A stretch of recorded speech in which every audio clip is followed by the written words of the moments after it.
टूटे हुए फ्रिज की मदद से जंगल के बीचों बीच बना लिया है एक गर्म और सुरक्षित आश्रय। बाहर बर्फीला तूफान और जंगली जानवर, अंदर पूरी तरह सुरक्षित। लेकिन हर कोई इतना भाग्यशाली नहीं था। कार्ल उस वक्त ठंड से लड़ रहा था। लगातार बर्फबारी, चारों तरफ सफेद, कोई घर न होने की वजह से वह और सहन नहीं कर पा रहा था। आखिरकार एक जगह ढूंढकर अपने हाथों से खोदकर बना लिया एक छोटा सा बर्फ का गड्ढा। उसने सोचा फिलहाल आज की रात किसी तरह गुजार लेगा। जगह बर्फ जैसी ठंडी थी, फिर भी हवा से बचा जा सकता था। लेकिन जैसे ही तापमान थोड़ा बढ़ा, बर्फ पिघलने लगी और ठीक तभी शुरू हुई असली मुसीबत।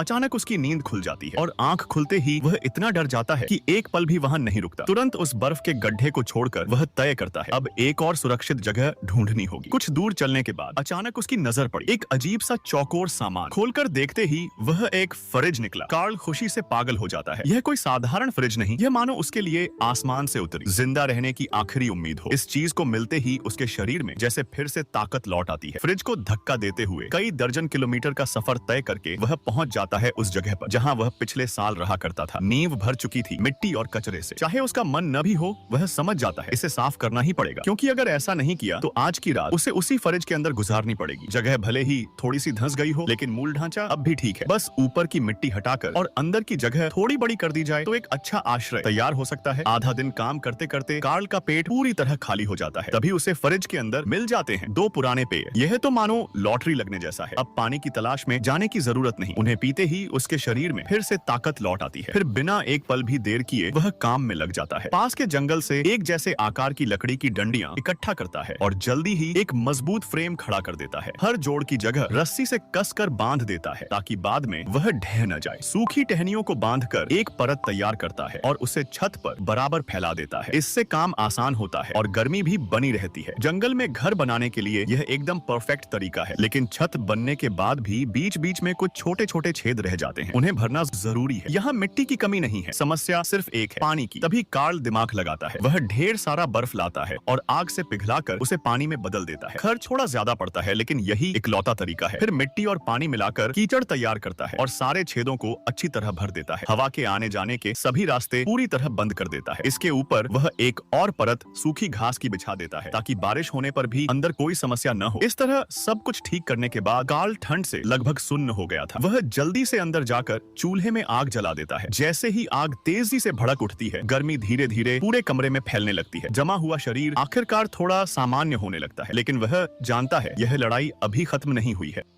जंगल के भेड़ियों